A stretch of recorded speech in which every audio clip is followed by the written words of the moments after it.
We had to do it on my Zoom. Well, hello everyone. Well, we Hel- fixed that. Hello and welcome to the Low Carb MD podcast. Tro, we've outdone ourselves this time.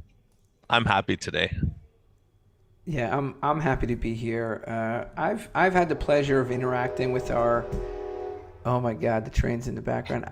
Jack, edit that out. It's real life. Uh, I've had the pleasure of interacting with our guest for a number of years. I think it's going to be like 7 or 8 years. We've been talking to each other, Cynthia, and I've been just so impressed with her rise, her first book was absolutely amazing on intermittent fasting, and I'm excited about her new book. Today we have Cynthia Thurlow. She is a nurse practitioner.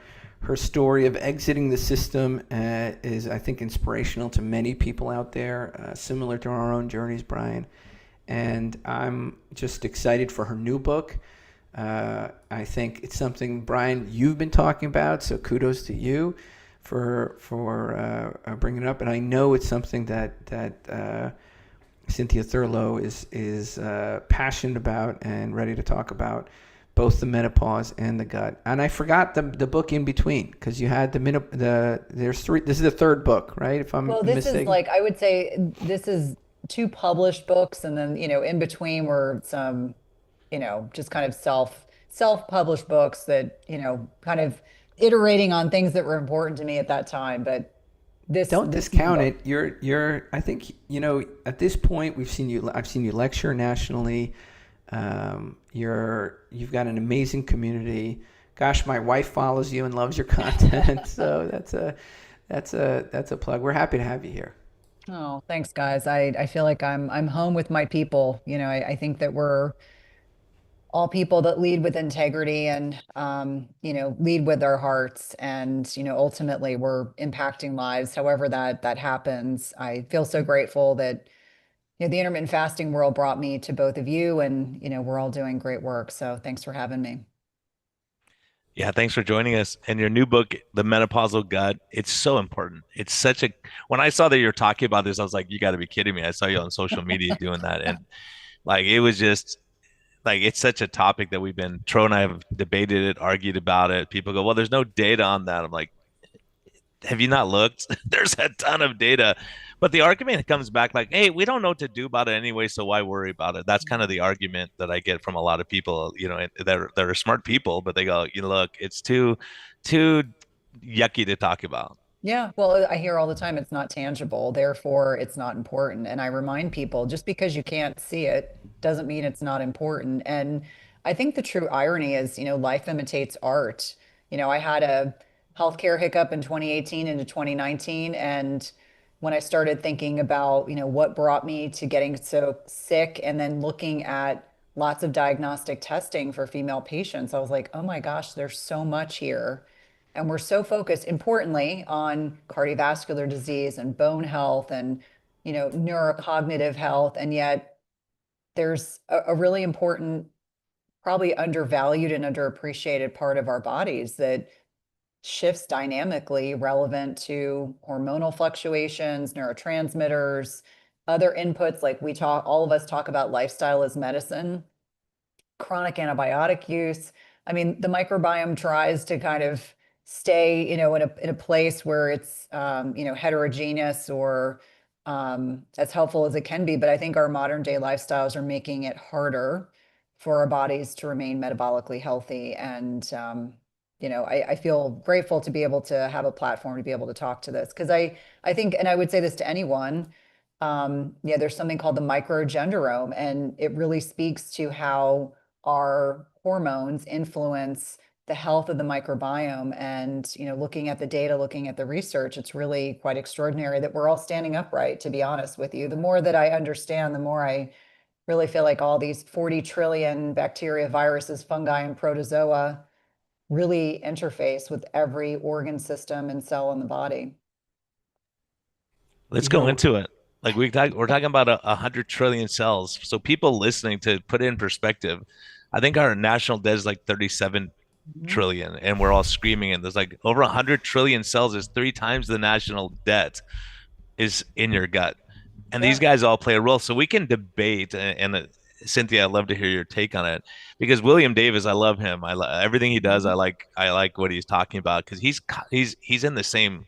He's talking the same language, Yeah. and he's going, look, I'm seeing cardiovascular disease in people with normal LDL. That can't be the only factor. There's other factors here because, and he observed it, and he starts looking. He's like, how can these people eating wheat? He wrote Wheat Belly. He Hmm. goes, why is wheat a problem? There's no fat, there's no cholesterol. Oh, it can interfere with the gut lining. It could cause leaky gut. And people go, well, here's all these functional guys are going, look, we've known this for 30, 40 years. We've been talking about it. So how is it all of a sudden we start, now us Western docs are starting to look at that? Yeah, it's interesting. I had the opportunity to connect with him on the podcast a few months ago, and he said, what's it with cardiology people like leaving to do lifestyle medicine and then kind of circumventing to looking more closely at the gut microbiome? I think for a lot of people, because it's not tangible, we assume it's irrelevant. And just to give listeners some perspective, when we're talking about the gut microbiome, we're speaking to the large intestine or the colon. And there's a lot of roles of the microbiome that probably go without real explanation or focus. Our immune system, metabolic health is focused in there, how we process specific hormones. There's something called the estrobolome that is so important about how women in particular package up and process our estrogen. And I think when people start to understand that there's important signaling molecules, things like butyrate that cross the blood-brain barrier that are derived from colonocytes and fermented fiber, it helps us understand like there is this complex communication system that originates from the gut microbiome. And yet, I think for the most part of my kind of clinical career, I didn't even think about this. I mean, I didn't care about fiber. I didn't think about fiber. I didn't think about the role of, chronic antibiotic use or the standard American diet and its impact vis-a-vis the gut microbiome. And yet now I look at it and it explains so much about the poor metabolic health that all of us are seeing collectively. And certainly over the past 25 years, we're not heading in the right direction. We're actually, well, some of us are, but the majority of Americans are still heading in the wrong direction. And I think our modern day lifestyles are contributing to an exacerbation in all of these poor effects that come out of this. One of the things I was thinking, and I'd love to hear your opinion about this, um, is the fact that we may be the first generation ever to have to worry about processed carbs, processed oil, and we're the first generation ever. We knew sort of how to deal with and avoid heavy metals. We knew how to do that, but on the industrial scale that we're dealing with, the air pollution, water pollution, microplastics, antibiotics. This is a novel environment, and we were not engineered to deal with this, in my opinion. So, how do each one of these affect the microbiome? And I think leading back to more than just the microbiome, can you help me understand, what are the key life events, whether it could be vaccines, whether it could be childhood and breastfeeding, whether it's menopause, what are the key life events that have drastic changes on the microbiome? I'd love to hear your thoughts a little bit about that. Thanks, Troy. I think I'm going to start with that first and talk about, at birth, whether we're a vaginal delivery or a C-section delivery, whether we are breastfed or formula fed, those things imprint the microbiome quite substantially. And I think I always say, like, we can't do anything about how we were delivered and how we were fed at the beginning of our lives, but we do have tremendous ability to impact and imprint what we do for the rest of our lives. I think when we look at three key times in a woman's life, and I would make an argument, men go through andropause not nearly as dramatic as menopause, but puberty is a time of dynamic shifts in terms of diversity, inflammation. Puberty is the first big P for women, and then pregnancy if women choose to become pregnant, and then not surprisingly, perimenopause. And the irony is that there are such dynamic shifts in diversity and inflammation and dysbiotic species that by the time a woman's in menopause, unless she's doing and making a great deal of changes, her microbiome will actually resemble a male's. So it's like life comes full circle. young men and young women until they go through puberty, their microbiomes are very similar. And then life comes full circle. But it's interesting, the research that I've read about men is that the andropause impact on the microbiome is so much less dramatic. I mean, it's kind of like everything else. Andropause is not nearly as dramatic as menopause, but it does happen. Those hormonal declines shift the microbiome dramatically. The other inputs that I think really make a big difference, how well you sleep, because we don't just have the suprachiasmatic nucleus is in our brain. We don't just have a brain center. We have circadian clocks throughout our digestive system. There is constant input to the brain throughout the body. So quality of sleep, how we manage our stress. There's a lot of evolving research looking at adverse childhood events, and I'm sure we can unpack the role of trauma imprinting and rewiring the autonomic nervous system and rewiring the way that our gut evolves and changes, really looking at the role of nutrition, which I know is really important for all of us, how we've gotten so segued away from eating nutrient dense foods to eating predominantly. I think the last statistic I read was 70% of us are consuming ultra processed foods on the regular. It's not a every once in a while, it's the emulsifiers, it's the additives, it's the inflammatory seed oils, it's the sugars and the other junky lab creations that the processed food industry is deemed acceptable for us to consume. It's the lack of movement. Most people are not exercising or they're significantly sedentary throughout the day. As I'm sitting here in my office on my butt while I'm having this conversation, I try to not make that my norm. But for so many of us, all of these inputs have significant effects on the microbiome. So that's, one big hurdle. We have control of some things, but obviously not everything. Then you layer in the kind of complex interplay of these hormones. I think a great deal about estradiol is like this key hormone for women that imprints the microbiome significantly. And it's not just the interface of the estrobolome and everything else, it's also this complex interplay with the immune system. It's a potent immune modulatory hormone. I now know more about the immune system than I ever thought was possible. And the immune system is complicated. And it's helping people understand as these hormonal fluctuations are occurring, not just estradiol, we're seeing, why do women suddenly start experiencing more autoimmune conditions in perimenopause and menopause, 4 to 5 times greater? Looking at, why we are seeing so much inflammatory changes in the body, not just achy joints, not just brain fog, et cetera. And then the other thing that I think is important, and you touched on, Tro, is microplastics. So we are inundated, even if we are observant and careful and conscientious about what we bring into our homes, we're exposed to microplastics everywhere we go. I mean, tap water doesn't filter these things out. Even if you have a good filter for your home, you are still exposed. And what many people do not realize is endocrine mimicking chemicals, whether it's microplastics or parabens, they actually interface with receptors of these hormones. And they, in some instances, can be 1,000 times more potent. So when a woman says to me, I'm in menopause, I know my estrogen is low. How is it possible that my body is interfacing with all these chemicals and yet my symptoms are suggestive of being estrogen dominant? And so it's kind of looking at this very layered, very nuanced conversation, understanding that it is never just one thing that is impacting us. And you start looking at, I think about two or three well-known celebrities that have recently died of colorectal cancer. And so I've been asking experts when they come on the podcast, why do you think this is happening? And the things that they mention are our bodies are being bombarded by toxins, the ultra processed foods, the lack of fiber in the diet could be all contributing. Maybe it's slightly some epigenetic changes. Maybe it's, the chronic stress, the, not enough sleep, not enough physical activity, all these things coming together almost as if it's the perfect storm for why we're seeing all these alterations. So I think it's many things. And it sometimes feels overwhelming when patients or clients hear this information because they're like, wait a minute, I can't control everything. So what are the things I can control? And that's usually what we're working on. But it's also with greater awareness that if we think that our bodies can interface with all these artificial things and not have a negative net impact over time, I think we're being really foolish.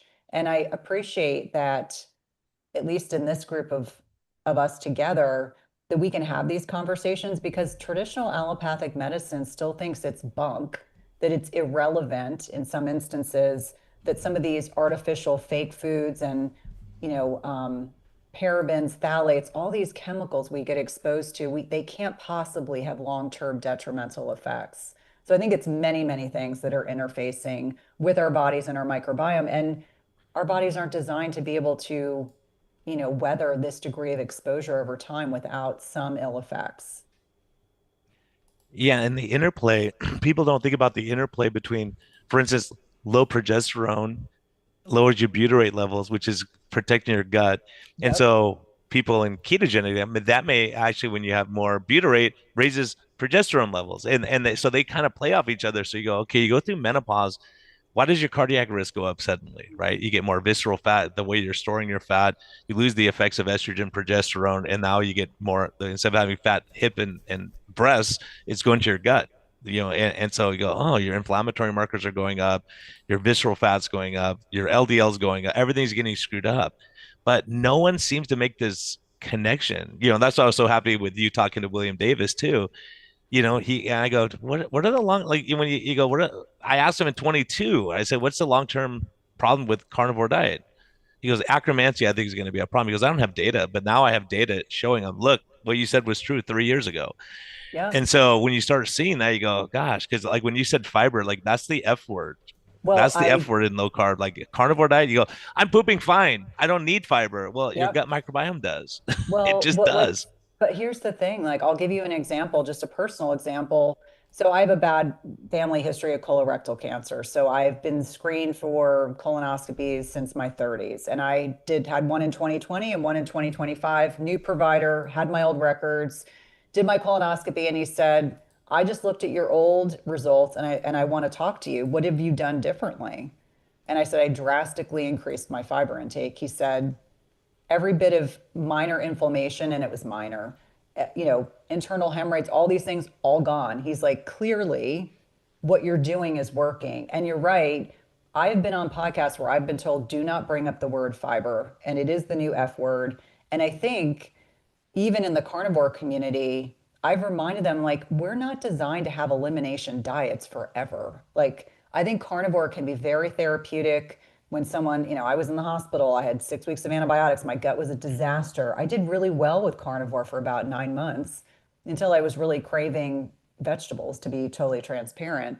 But it took a long time for me to be able to tolerate the fiber. And when someone tells me they do not tolerate fiber, the first thing I think is what's going on in your gut, because you should be able to tolerate even a small degree of fiber. It really speaks to the composition of the gut microbiome. And to your point about Akkermansia, this amazing keystone bacteria, it's important for a lot of things. It's important for that mucin lining for the small intestine. It's important for endogenous GLP-1 regulation. And I know the GLP-1 drugs are changing the narrative and the conversation, but our bodies actually make GLP-1 endogenously. And I think a lot of people just don't realize that we're not designed. I mean, this is my personal feeling. Processed carbs are different. We are not designed to live in an environment where we have zero types of fiber. Like everyone listening may have a different fiber tolerance. Some of us tolerate some types more than others, and that's okay. But to say that you don't tolerate at all oftentimes speaks to something going on in the microbiome. And a lot of people don't want to hear that. They're like, I'm happy on my carnivore island, occasionally having honey. And I don't want, and I maybe occasionally some fruit, but I don't want to be told that what I'm doing isn't working long term. How do you measure? Like, how would you, I got to be honest. The amount of I maybe eat greens maybe 3 times a week. I maybe have fruit maybe like twice, maybe 2 to 5 times a month. So how do I tell? How do I tell? Am I okay? Am I not okay? What do you do to determine? I'm so removed from it. And Brian, this goes to you too, because I know you're a little more focused on the gut. Educate me.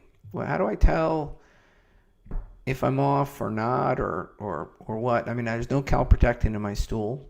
I got that. Good. But what do in New York, I can't test myself for zonulin. Yeah, well, I was Uh, going to say. Yeah, New Yeah. York is definitely one of the few states that makes it challenging. I mean, I think stool testing is helpful. Looking at, keystone bacteria, looking at, I like to look at, I use the term digestive fire with patients, but looking, do we need digestive enzymes? How are we doing with breaking down fecal fat?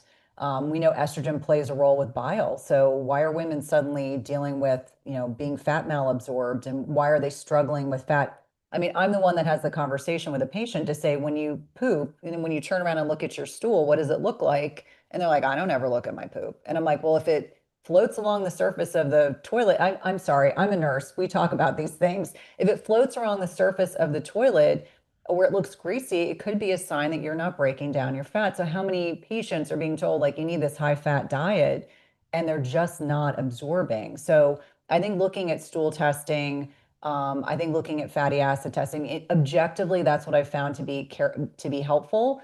And then just having very frank conversations. A lot of patients are embarrassed to talk about pooping, but I'm like, it is helpful to know what it looks like. Is it formed? Is it not formed? Do you have to struggle? Are you constipated? Now, constipation may mean something different to every patient, but I remind patients all the time that, when I was an ER nurse in my past life, you better believe we saw people that alternated depending on how much laxatives and stimulants they were taking, what their stool patterns were like. And so I think it's valuable information, Tro. But here's the thing, this is bio-individual. Like, your body and you feel good eating the way that you do. But I find for a lot of people that if they really lean into what makes their body feel good, me personally, and I'll just share this to be transparent, I do better with a lower fat diet, higher protein, higher carbs. That's what works for me. That might not work for someone else, but it's probably very likely guided by my own microbes. Like, there's research that demonstrates, some women, they go into perimenopause, menopause, they're frustrated with weight loss resistance. I get it. It is so unbelievably frustrating. And their best friend did really well with keto. So they'll do a ketogenic diet, but I think keto, sometimes people get wrong. They think it means a high fat diet. I'm like, no, no, it's not a high fat diet. It's a moderate protein diet, lower carbohydrate diet. And so they'll overdo it with butter and bacon and, I mean, all these kind of fattier foods, not realizing they're also more calorically dense. And they're like, why did I gain 10 pounds on keto? And I'm like, this could be your microbiome might be very different than your best friend. It could be that you were just calorically consuming more food than you even realized. And so I think many things kind of factor into that conversation. Yeah, and for me, the thing that made me really start looking at the GI map is a test I generally do. Just because it's cheaper than a lot of the stuff out there and it gives me a lot of information. You can look at patterns and you go, oh yeah, you're not making enough stomach acid, or you're making too much stomach acid. You got Mhm. SIBO.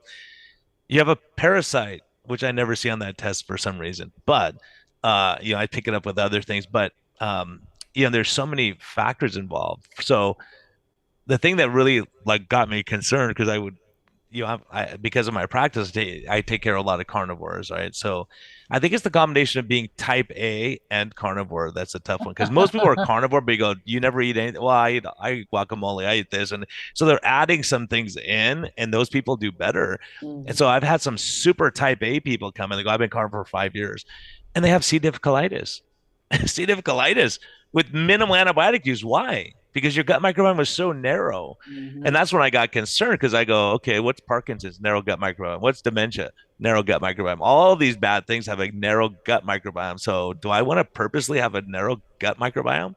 It just doesn't make sense to me if you look at the big picture because I have carnivores that have A1Cs of 6.3, 6.4. We fix their gut and now all of a sudden their A1C is 5.7 and their insulin drops in half. And you go, okay, that's the only change. They're still carnivore.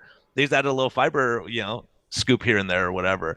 So I think those things we can't be so dogmatic in a way where you go, okay, I'm getting diabetic, but it's just because like all these, there's no published studies, but everyone says, well, it's because your red blood cells live longer. That's why the A1C is going up. I'm like, BS. Why is your insulin going up then? Yeah. Well, because Yeah. your blood's sitting there longer. It doesn't make sense.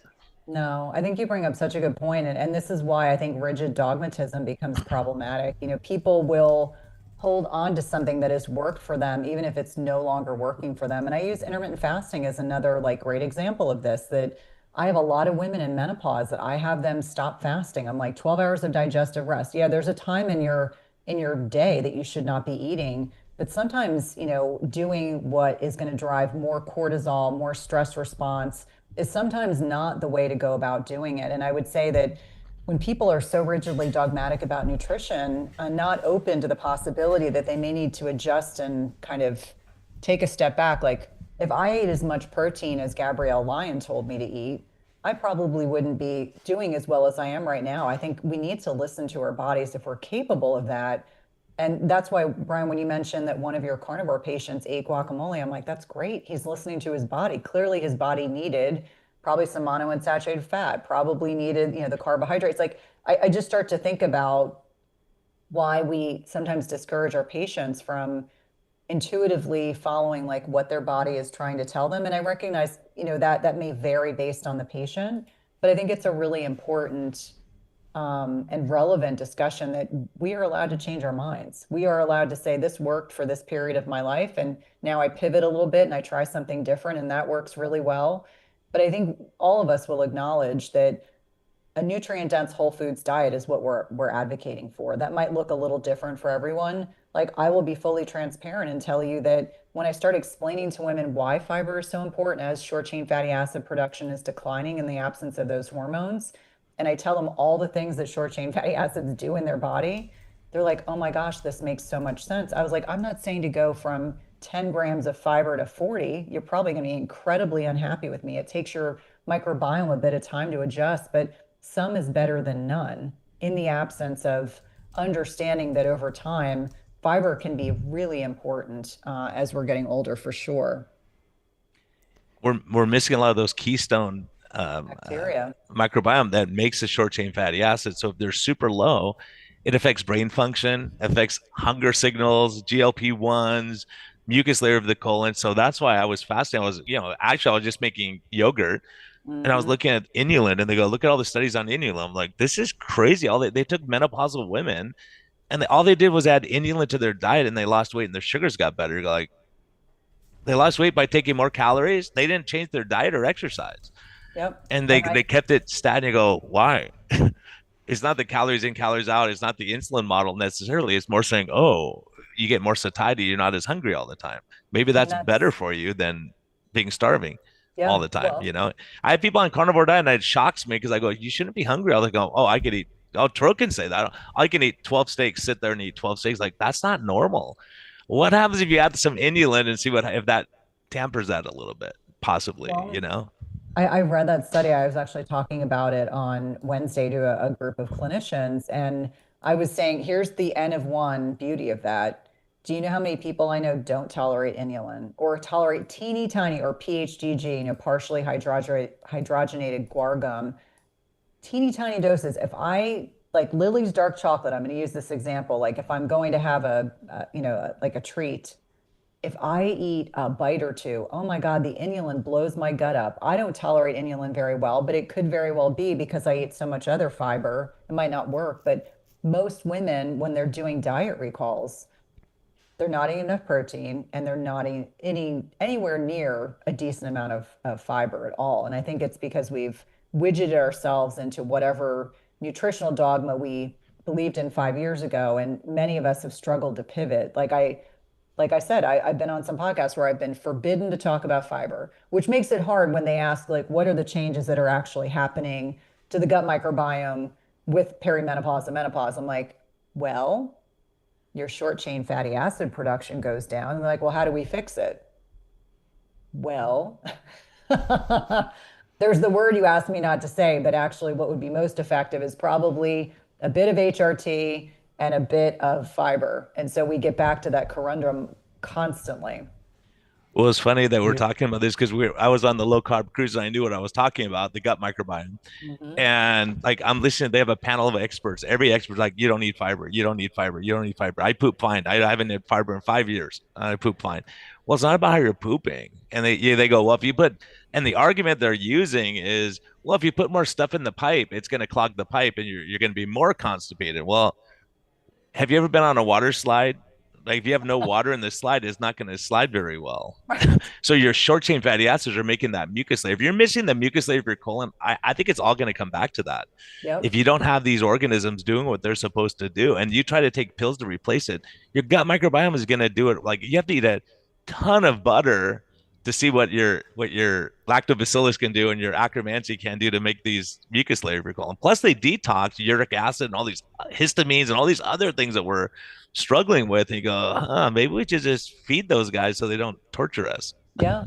Well, my husband in 2024 had a little bit of a healthcare hiccup and ended up on 6 months of pretty intensive therapy. And when he was done, we went on a trip. And at this location where we were, it was a lot of protein, but a lot of plant-based material. And my husband every day was like, "Oh my gosh, it's like my stomach's upset. I don't feel good." And I was like, "You were on heavy-duty antibiotics for 6 months.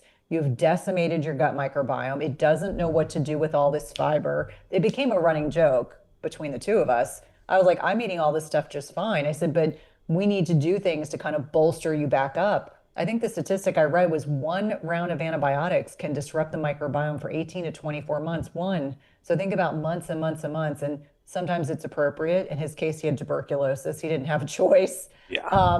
In some instances, you have to take the antibiotics. But I think for a lot of people, it's understanding like we want to be doing things to foster the healthy bacteria. And I think you're right about the mucin that Akkermansia is really important for that. And if it's not there, I mean, you breach that one cell layer thick in the small intestine, you leak food particles into your bloodstream, you trigger an immune response, you develop food sensitivities.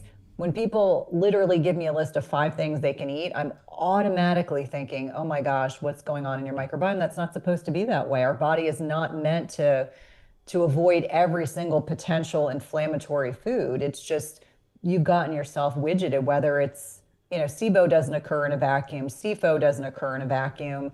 I can now look at, when I'm looking at a stool test, just depending on what I'm seeing, I can almost always diagnose SIBO just from particular pathogens that are, problematic. On GI map, looking at H. pylori, looking at a little bit of candida. If it shows up on a GI map, that's not a good sign because that test doesn't do a great job picking that up. But I think for a lot of individuals, having the validation that sometimes life circumstances happen and we can kind of bolster whichever direction we need to go in after the fact to support the microbiome.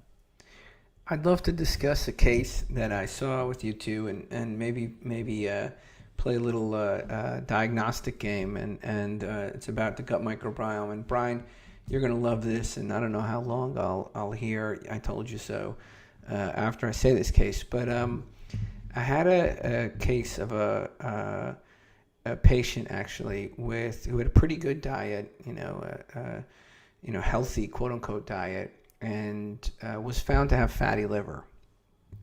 And the doctor, they saw elevated liver enzymes, otherwise pretty thin, like no weight issues really whatsoever, and didn't drink alcohol, right? Didn't drink alcohol, and she went to her standard doc in the box and was told you have to cut out all alcohol. So she really didn't drink alcohol, but she cut it all out, repeated the ultrasound, repeated the liver enzymes, still elevated. So comes to me, Brian, like what the hell's going on here? Do I have to get even healthier with my diet? Do I have to get to, so we do some stool testing. Well, she doesn't take PPIs, so that was the first thing. I was like, "Are you on PPIs?" No. Are you on any chronic antibiotics? When was the last antibiotic use? Nothing lately. So we ran some stool testing and no inflammation. So no fecal inflammation. So that's off the table. And but something came back positive. So I'm going to give you guys, you can each ask 2-3 questions, and let's just play a game and see who makes the diagnosis. So let's go. Fatty liver, elevated liver enzymes, some gut, some bloating in the gut. I see Those are other dysbiosis with symptoms. low Well, I was Akkermansia. gonna say, Akkermansia, if it's low, way more likely to get fatty liver disease, diabetes, like you name it. yep. You Well, I was name gonna it. say some degree of dysbiosis plus or minus a parasite. probably low digestive enzymes, maybe some steatocrit elevation. What was her calprotectin? Was that elevated? It wasn't elevated. That's the first thing I thought was, okay, maybe it's apparently maybe it's something. So what? So she definitely had overgrowth, Yep. a Saccharomyces species, and I looked it up. I'm like, what's going on here? And apparently, they grow alcohol. They grow alcohol. Oh, yeah, that makes sense. Yeah, they So do. the That's what they use Aldehyde. for kombucha. Yeah, the right? aldehyde. So it was actually growing alcohol, and she had measurable ethanol levels in her blood. That's wild. Because I was Still had a like, lot. there's no way it's the gut. And I checked the ethanol level. She had measurable ethanol levels in her blood. It wasn't it wasn't point 0.1, but it was there. It was not zero, Wow. right? She got treated for that. She went strict carnivore, actually, carbohydrate elimination. She did fluconazole. 3 weeks later, no ethanol. Wow. No But I mean, it ethanol. goes to show you, you get Yeah. overgrowth. So like the bloating is always, that all is always, unless it's like I wake up and I'm bloated, then I'm thinking something more serious. But it really speaks to the fact that that microbiome is so delicate. I mean, is she menopausal or is she perimenopausal or is she Yes, younger? she was perimenopausal, fit, really fit, right? Hmm. And I was, she was like, "Do I have to lose more weight? Am I thin on the outside and fat on the inside?" And she Sophie, had fatty liver, and it was, she doesn't drink alcohol. The gut was making alcohol, that and aldehyde, that's was giving fascinating. her steatosis. Yep, Yeah. and her fatty liver eventually resolved. Thank God. I mean, Yeah. that's scary when you think about it, but like having, I mean, I don't think I've seen a stool study on a patient in the past 5 years that didn't have some degree of dysbiosis. Some of it's so significant that you're asking, like, are you having any symptoms? No. I'm like, okay, well, that's a whole separate conversation. That's someone who's clearly disconnected from their bodies, which is a whole separate conversation. That whole fight, flee, or fawn, people that are dissociated from how their body feels for a variety of different reasons, I think can speak to many things. And what a fascinating, Brian, have you seen that? I never check ethanol levels. I've never, I'm looking for those bacteria in the stool in Hmm. the gut. And so yeah, that's interesting.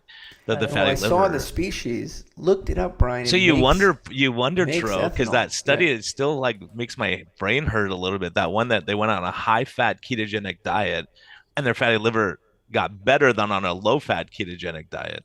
So maybe the fat is changing the gut microbiome complexity in the small body. And I think we're seeing enough data. Like, Tro, it kind of blew my mind too when we were talking to the researcher for the Charlie Foundation.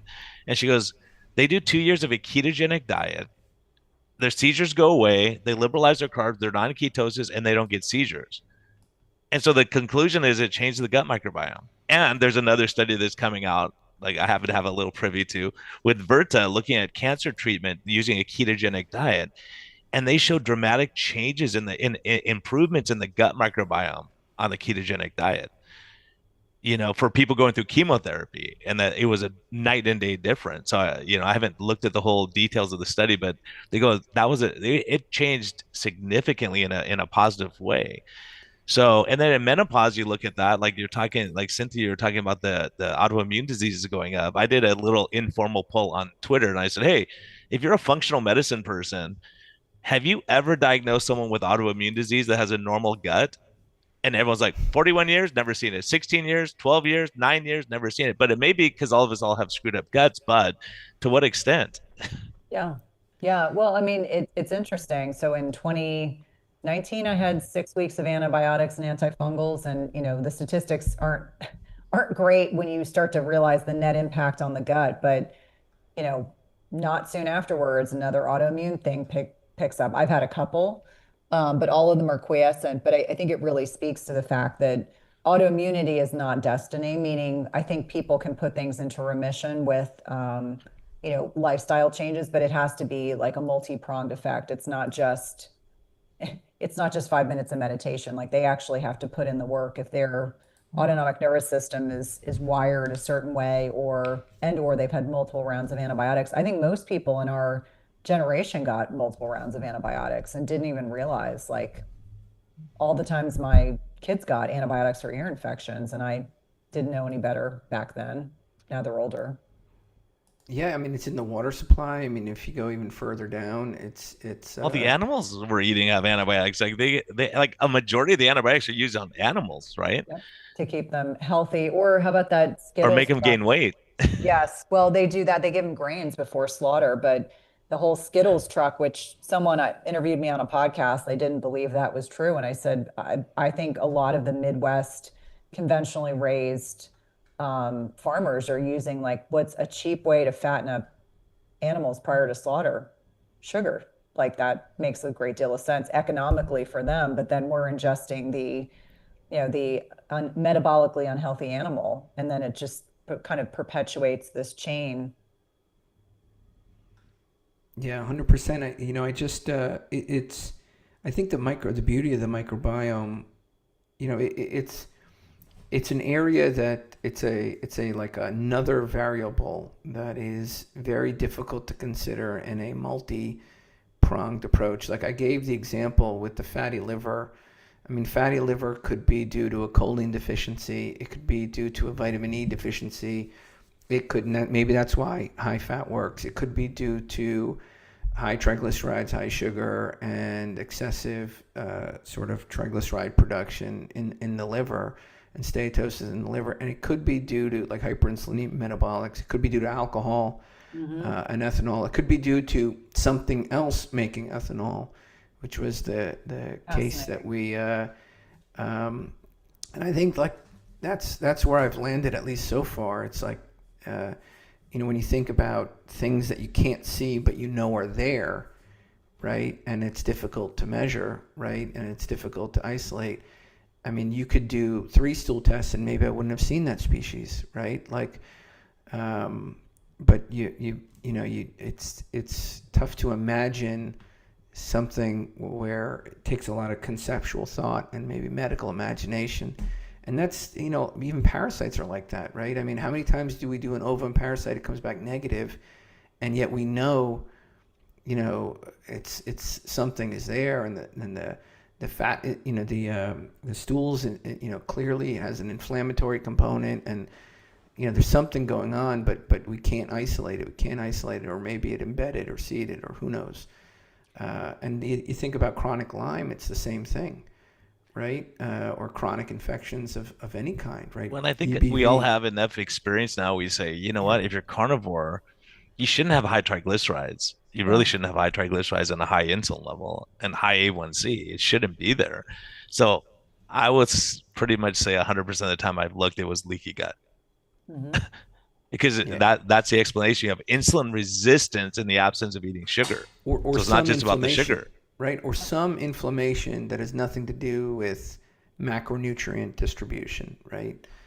Like that's what you mean, right? It's like, I mean, you say the gut, but like it could be the gut but it's some other, right? Some other factor, Yeah. right? Yeah, I don't know. Well, and I think it shows you like limitations. Like I picked up Giardia, and every normal test didn't pick it up. It took some special test for this microbiologist in New Mexico that my stool had to be sent off to, that they finally were like, yeah, you've got Giardia. I was like, thank you.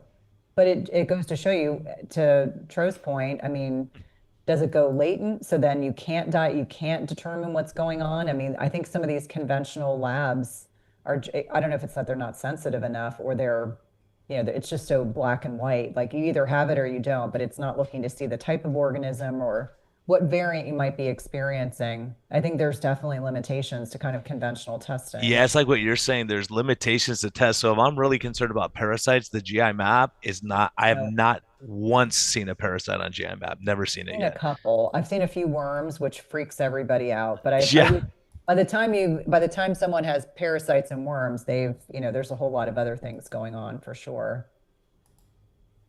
So Yeah, so it's what's really the sensitivity of these tests. A lot of them, you go, I don't know, like for that specific thing, you just kind of look at, but clinically, like funny enough, Tro, I think I might have told you the story before, but when I was at my old practice, I go, man, I was telling my partner, I go, man, I swear I got Giardia. I haven't been to the lake. I haven't gone.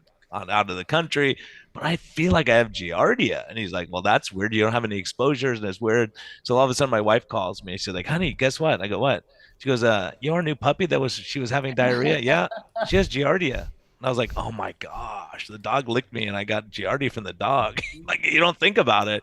So, and Yeah. that's the thing is in Western countries, we don't think about these things. And so doing volunteer work overseas, and one of the other ones that I'd love to tell is I have a patient, she was trying to get her diabetes under control. So we're doing low carb keto with her and her sugars are getting better, but she had severe irritable bowel syndrome, like really bad. And then I go, you haven't been talking about it all. I mean, she had to like plan her trips, like know where every bathroom was and everything, freak out, like stressed out all the time. And her twin sister had the same thing. And she goes, the weirdest thing is when we got COVID, our IBS went away. It cured it. I'm like, really? So I'm thinking of like, how can that happen? She goes, I go, your sister too? Yeah. I said, did you take anything for COVID? And she goes, yeah, we took ivermectin. I was like, oh. And you're from Mexico City. Did you have bowel problems before you moved to the US? No, never. I go, did they treat you for parasites? Yeah, every year at school. We got the ivermectin or whatever pill they gave us, mebendazole or whatever they used. And she goes, yeah, once we moved here, they didn't do it. So really what she had was a parasite that whole time. They both had parasites. But no one Wow. in US thinks like, oh, maybe it's a parasite that you have diarrhea and you have IBS so bad, right? Yeah. And then all like I was just looking at a review and it was saying that all cases of IBS is leaky gut, like all of them that they've seen that they're reviewing. You go, okay, so maybe it's not just in your head, right? There's IBS, the inflammation in the nerves, and yeah, just wild. But I'll tell you, maybe to know someone different, but I have never seen a GI doc look at the gut microbiome I would say there's only a couple. I've interviewed a few on the podcast, but unless they're that's, functional medicine people yeah, or like they get it right. But yeah, yeah. it's amazing.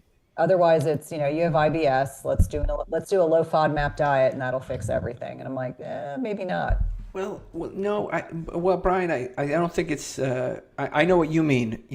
I would just qualify and say, they look at it from the infectious disease mindset, right? Like, looking for inflammate, like of doing a fecal leukocyte or Mhm. looking for a C. diff, PCR, or, looking for a stool culture, right? Like, you know, I think the way they look at the microbiome is just a limited, it's the way I was taught, right? And the way we were taught, right? Where they're not looking at the microbiome like either of you two would. But we look at it, it just, we don't, I don't think that we think of it as a potential variable that needs clinical consideration, right? Like it's Well, I not. think the more you're around, you go, these fecal transplant. When I first started, I go, that's the dumbest thing I've ever heard. You take crap out of one person, put it in another person, that's going to do something. That's stupid. But then you look at the data and you go, oh my gosh, there's people whose dementia got better. There's people who lost weight. There's people who gained 80 pounds in a year, because they got an obese person's microbiome. Like that didn't change their exercise levels and everything else. You go, man. So it does play a role. And so you go, gosh, these are things we have to look at. With autism, there's some great data from Dr. Sabine Hazen coming out, where they do fecal transplants and their autism starts improving. You go, gosh, how many of these things come back to the gut and you fix that problem? At least take that out of the equation and go, let's make it healthy. Why have a bad gut? So we know stress screws up the gut microbiome, but stress makes you more likely to smoke and drink alcohol too, Yeah, right? And those things screw up the gut microbiome. So how many? It's a cycle that we get ourselves into, when we're not absolutely. healthy. Well, it's interesting with the fecal transplant. I was just reading the other day, they were saying that if someone has a history of depression, they actually will not use their stool for a fecal transplant, which just goes to show you that there must be some, I mean, obviously, mood disorders are influenced by many, many things, but down to the microbiome and really looking at, what's populating in terms of neurotransmitters and hormonal influx that influences depression and anxiety, which I thought was fascinating. And it goes back and forth. Being depressed and anxious screws up your gut microbiome. So yeah, it's really wild. You go, which is Oh, first? cortisol. Yeah, so Cortisol. it's so interesting though. But I was convinced when I saw these studies. They did a study. They took these mice and they put half the mice over in like stress land where they're getting like lightning going off in the middle of the night and cats are chasing them and all that stuff. Over here, they're in Bob Marley listening to reggae music and chilling on the beach, right? Then they bring them together and they give them this medicine that causes inflammatory bowel disease. The happy ones, none of them get it. The stressed out ones, all of them got it. And you go, oh my gosh. So then what they did is they took a healthy one and they took its gut microbiome, put it into a sick one, and it got healthy. And then they took the microbiome out of a sick one, and they put in a healthy one, and he got sick. And you go, okay, there's something there. That's pretty wild. That That you is. realize the effect of stress and like these, like you brought up earlier, these early childhood traumas and being in sympathetic overdrive all the time and high cortisol levels and like what's the impact of all these things on each other. Yeah. Well, and I mean, how many women, Tro and Brian, I'm curious to hear your experiences, but how many women hold it together in their teens, 20s, and 30s? They get into perimenopause and the wheels fall off the proverbial bus because every compensatory strategy they had been using to stay focused, controlled, all of a sudden no longer works in the absence or fluctuations of hormones and neurotransmitters.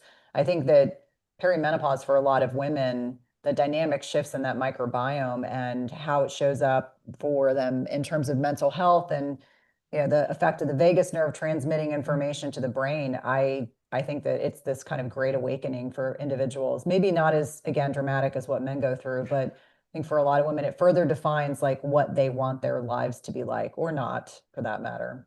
Yeah, and clinically we see that when women have a ton of food cravings or they can't sleep or they're stressed all the time, a little progesterone, they go, "Oh my gosh, I feel calm."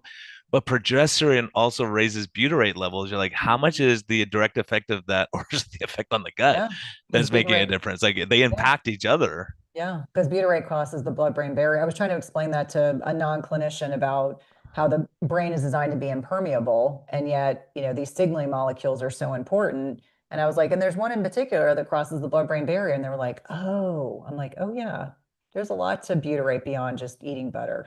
There's a lot of benefits for sure. And you also have recipes in your book.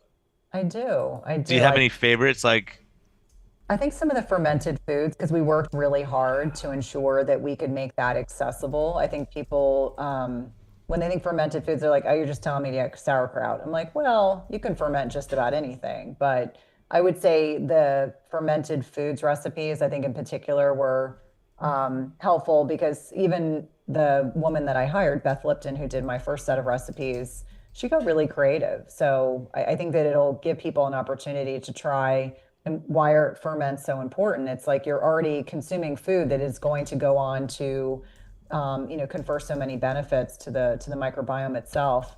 And it's like find a couple things that you like and try them out. Like I have coconut milk yogurt because I don't tolerate dairy very well, but I have ferments every day. There's always a small portion with every meal. You don't have to eat tons. And I think that's one of the common misconceptions. I like miso soup. It's become part of my like evening routine. I have that with some fermented plum paste and I can never remember the technical word for fermented plum paste, but you can find it on Amazon. But another like really great way, like miso soup to me is like an easy thing I can do. Just sip something warm. There's so many different things you can do to support your health that don't have to be complicated. Like that's the point that we're, I think, all trying to make is we're not asking people to jump through 15 hoops. I'm not talking about bright, shiny objects, although I know people in the health and wellness industry love that stuff, but the basics really do have a tremendous net effect on the microbiome. And it's incredibly malleable. You can abuse your body for 40 years and turn a corner and start taking care of yourself, and your microbiome will adjust. yeah, it's wild. Like, I was just talking to Sabine Hazen. I was asking her, I go, "You're in Hollywood, like you take care of all these rock stars," and like she goes, "Oh yeah, people who smoke pot and don't like it screws up their gut microbiome like nothing else." And we had a great conversation. I go, "What do you do if it's a total mess? You get in there and it's like a weed garden everywhere and there's no flowers. Like you have to burn it all down." So she goes, "What we actually do is we will put them on high dose antibiotics, knock off their entire gut microbiome, and then send them out to this guy Matt's farm, and they drink raw milk and they milk the cows, they ride the horses, they're away from all, there's no chemicals, nothing out there."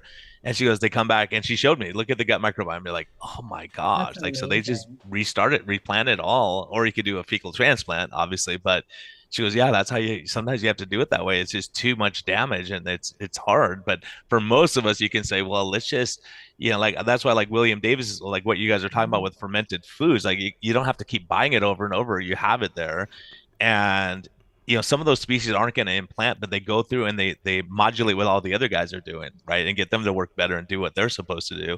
So, things like kombucha may have certain properties that are going to be beneficial, like apple cider vinegar. When Mm. people do that helps you make more acetate, which is one of these three short Yep. chain fatty acids, Yep. so just propionate's the other one, but I don't know, like there's not a really good food source, but you let your gut microbiome make it. So that's why I don't see the argument to say you don't need fiber, but your microbiome does Yeah. at Well, and some if you point. just explain, like you consume the fiber and then it ferments and the colonocytes help make these short chain fatty acids. And I think for so many people, when they understand the net effect of short chain fatty acid production, when it declines, that has huge systemic effects on the body. And I think this is what many people are not talking about. They say that fiber is not important. I have a dog that eats 100% raw food. That dog has no problems pooping every day, every single day. So when Hmm. someone makes the argument that, oh, the reason why I don't need to have a bowel movement every day is because I eat a carnivore diet, I'm like, your body's still getting rid of waste. I mean, it's an effective recycling process, hopefully, if it's optimal. I know we didn't talk about the estrobolome, but how our body breaks down and gets rid of estrogen, whether it's endogenous or exogenous. In many women in kind of that perimenopause to menopause transition, they end up recirculating the estrogen, which can magnify all the effects of high estrogen in the body that make women pretty miserable in perimenopause, but it doesn't have to be that case for sure. It's just it's amazing the dynamics. The more I learn, each one of these levers, right, is something, metabolics, hormonal treatment, microbiome, chronic toxic exposure. Each one of these, and none of them live in isolation, right? Like, the case I brought up, like it was somebody who was, so meticulous about their diet and really otherwise their weight and health, and so meticulous about alcohol and sleep, and yet, there was this variable that could not be controlled. And, just in my own life, like the chronic exposures, Brian, you've talked about your exposure to mold, right? And the impact that had. And I think we need to put chronic exposures and chronic parasites all in this kind of one bucket of Hmm. things that, are there, tough to measure, but we all know it, and how to manage it. And sometimes it's just trial and error, right? Yeah. Yeah, Like just having really in the into, back of your mind, they go, you're having a severe mold toxicity. Why? If you have a parasite, it makes it 1,000 times worse, Yeah.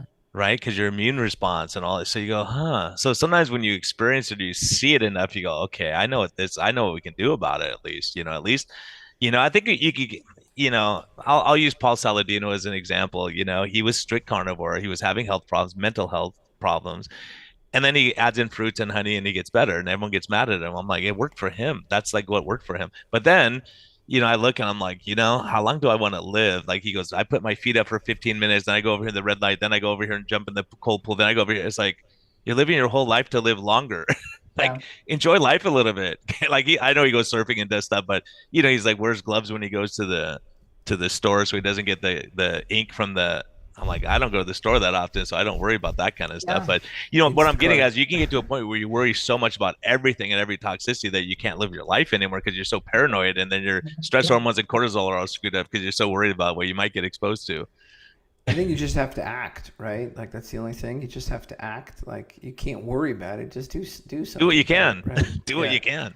Well, I You think know. that's an important kind of reminder that, we can worry about everything, or we can do, I always say the concept of good, better, best, how important that is with patients, because some patients get so worried about they're going to touch a receipt and therefore, that's going to mess up their hormones. I'm like, listen, it's always like good, better, best, like this prevailing philosophy. We have to be able to live our lives, enjoy time with our loved ones, enjoy what Yeah. we do for our occupation, but we shouldn't be doing it at the sacrifice of being sane. And I think some people, they're so worried, the orthorexics that are out there, the people that are paranoid to eat anything that's processed, or they're traveling and they're so fearful and worried about eating airport food or eating something outside the house. I mean, there was someone I met, lovely person that I met when I was at an event last year. And this individual indicated that he cannot tolerate staying in a hotel. Every time he flies somewhere for an event, he has to stay in an Airbnb. He buys all his own food. He cooks everything.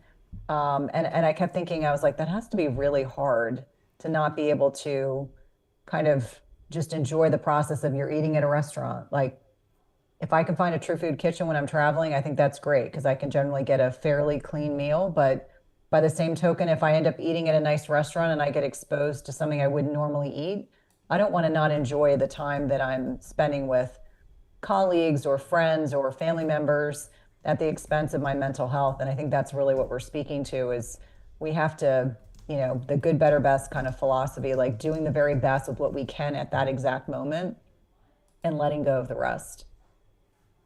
That's great Amen. advice. And this is a great book, everyone. I would highly recommend it. If you're Thank you. menopausal, perimenopausal, your wife is perimenopausal, you're gonna have a better understanding of what's going on. It's really well done. And you go into a lot into the details of what you can do, not just that there's a problem, like, oh, you're stressed, we can't do anything about it. Like there's some great options of how to manage your stress, how to get your sleep right, all these other things that are huge factors in our well-being. Because if Yeah. you're miserable, you don't want to live forever anyways, right? Like make it a livable life and have fun and enjoy it and go play with your dog and watch the sunset. One Unless you have one thing Labradoodles, they're terrible. one thing I want to I have say two. before we head out, and I'd love to say it really. This is about Cynthia Thurlow, but Brian, you can, you know, feel the positivity and the gratitude too. I just want to commend, and this is rare, but being curious and a lifelong learner, right? You started as a nurse, you became a nurse practitioner focused on cardiology. You found fasting, became a thought leader on fasting, and you haven't stopped. And I just wanted to, take a second and just show gratitude of being a lifelong curious person. Going into certainly hormones and menopause and the gut. I think each one of these takes a bit of curiosity and courage, and most people don't have this. So I just want to say that when I look at you and I see you putting out this book and just being the amazing person you are, makes me happy that, and I know you're a leader for other nurse practitioners, doctors, anybody, just practitioners in general. This is the model that they really should follow. Somebody who's, a lifelong learner, curious, and willing to just step away from the madness of our insurance-based sick care system. So kudos to you. And Brian, I feel the same way Yeah, about and I'll you. say the So same because being a nurse practitioner, doctors look down at you. Us being primary care docs are like, well, you're not an endocrinologist. Yeah, but you're doing it wrong. It's not working. Like to get people to see, go, maybe it's not working. Let's change paths. And that's why I love that about all of us. We're saying, well, because if you would ask me 4 years ago, I go, carnivore is probably the best low carb diet you can do. And I go, well, maybe look, people aren't, I'm not seeing that in the numbers sometimes. Sometimes I am, sometimes I'm not. So, individualizing it and just being able to say, have you guys thought about this? And see, you have to have open-minded people go, let me consider that. Tro 2 years ago, if we talked to gut microbiome, he was like, I don't want to hear this. Like, you're wasting my time.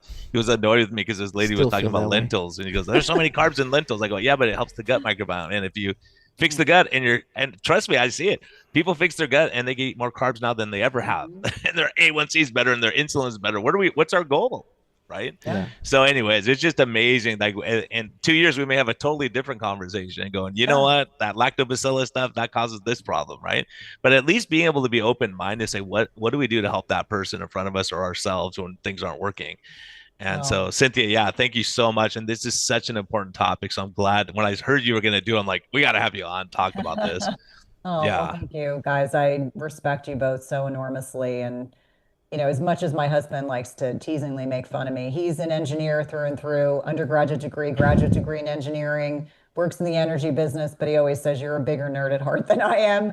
I mean, I don't know how else to be. I think for all of us that are just curious, innately curious, I was having a conversation with my 20-year-old who's an engineering student in college, And he was saying, God, I can't wait to be done with college and I don't have to learn anymore. And I said, oh, buddy, you don't realize it's the rest of your life. You want to be a lifelong learner. It's so important because, I mean, what's the alternative? To be stagnant and unhappy? And I mean, so many of my colleagues from before, many of whom have been incredibly gracious and kind throughout the trajectory of the last 10 years. But just as many of them that were thinking that, I was crazy, just like I'm sure your colleagues thought you were crazy. And yet now they're like, wow, like this is really a phenomenal opportunity for all of us to acknowledge that sometimes we don't know everything. And we have to remain open to the possibility that we may change our minds. And that is totally okay. Like, I want listeners to understand that too, that we are allowed to change our minds. That's actually a sign of being an intelligent person. Absolutely. Being flexible. Neuroplasticity, Yeah. right? We all could Yes. use some more Yeah, neuroplasticity. neuroplasticity. Yeah, like being able to learn a new language, learn new stuff, go have new experiences, not maybe not play video games all day or watch Judge Judy, even though I love Yeah. her. Oh, good Lord. Uh but Look, no, it, guys, it is it is really it's great to have you on, and I'm looking forward to the next book, and we'll bring you back on and talk about that, learn some more from you. Thanks, yeah, guys. guys, just so you know, the first book was the intermittent fasting transformation, and this newest book is the menopause gut, and the links are in the show notes. Thanks so much.